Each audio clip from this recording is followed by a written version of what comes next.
গ্রামের বাড়িতে চাচার বয়সী একজন লোক, এর দাঁতের দিকে তাকানো যায় না, মানে একবারে জামের বিচির মতো কালা কুচকুচ হয়ে গেছে। কারণ কি? কারণ হলো হ্যাঁ, তো মনে করেন যে চা পান বিড়ি তো খায়ই, সাথে মাঝে মধ্যে যে গুল না কে জানি কয় না, গুল তামাক এইটাও খায়। এবং এর সারাদিন যে যখন জিজ্ঞাসা করেন শৈল্য বিষ বেদনা, বাতের বেদনা, পাও বেদনা, দাঁত বেদনা, মানে একটা না একটা কিছু আছেই, শৈল্য বেদনা সারাক্ষণ লাগিয়ে আছে। তো যদি কন যায় যে চাচা ওষুধ খাও, বা যে এটা তামাক তুমাক যে খাও, এটা গুল খাও, এটা ছাড়ো, এটা ছাড়িয়ে দিলে তো তোমার বিষ বেদনা একটু কমে। উত্তর একটাই, না রে বাবা, বিষে বিষ কমে। মানে এটা খাইলে বলি, এটা বিষ খাইলে বলি বিষ কমে। যতই আপনি বুঝাইন যে এটা তামাক গুল, এটা হচ্ছে বিষ, এটা খাইলে আরো মরবা, ক্যান্সার হইব, না, কথা একটাই যে না, এটা খাইলে বলি আরো তার বিষ কমে, না খাইলে বলি তার বিষ বেদনা বাড়ে। এখন বুঝ যার যার বুঝ তার কাছে, তার একটা যতই বুঝাইন এটা বুঝে না, তার কথা একটাই যে এটা বিষ খাইলে নাকি বিষ কমে।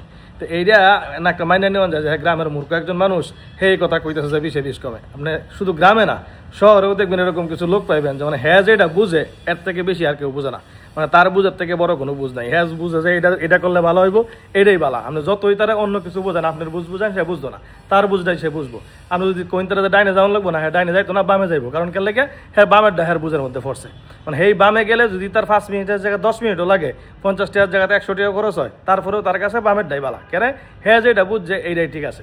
মানে আমার কথা হলো যে কিছু মানুষ দেখবেন যে মানে তার বুঝের বাইরে সে অন্য কারোর বুঝরে সম্মান দিতে চিন্ত না। আমার মূলত বিষয় যেটা আজকে মানে বলার উদ্দেশ্য, সেটা হলো যে একটা মানুষের এক ধরনের চিন্তা চেতনা থাকতে পারে। মনে করেন যে আমি একটা বুঝি, আপনি আর একটা বুঝবেন, একজন আর একটা বুঝবো, এটাই খুব স্বাভাবিক। একজনের এক ধরনের চিন্তা ভাবনা থাকবো, একজনের চিন্তার সাথে আরেকজনের চিন্তা মিলবো, এটা কিন্তু ঠিক না। একজনের চিন্তা আরেকজনের চিন্তা অন্যরকম হইতেই পারে, কিন্তু তাই বইলা আপনি যেটা বুঝবেন সেটাই ঠিক, আরেকজনের বুঝের মধ্যে কোনো ঠিক নাই, বা তার বুঝের আপনি সম্মান করতেন না, এটাই হলো সবচেয়ে খারাপ কাজ।